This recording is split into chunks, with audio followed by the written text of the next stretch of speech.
In this week's gospel, Jesus talks to us about faith, and he talks about faith the size of a mustard seed. He's talking about a tiny, minuscule amount, which might be what you feel like you have to offer, right? And so the good news is when the church talks about the faith required of baptism, which we've all experienced a long, long time ago, but faith required for baptism is not a perfect and a mature faith, but it's a beginning that's called to develop, right?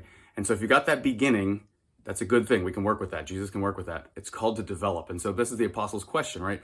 Increase our faith. Because if we're going to have faith the size of a mustard seed to move a mountain, some of us might need to grow that faith a little bit because it's not even the size of a mustard seed. So how do you grow the faith?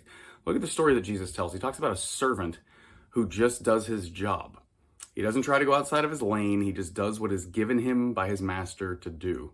And so that's how we can grow in faith, is just living the call that the Lord gave to our lives, right? Being a good husband, a good father, a good wife, a good spouse, being a good coworker, a good boss, a good leader in the community, doing these things with virtue and in a Christian way.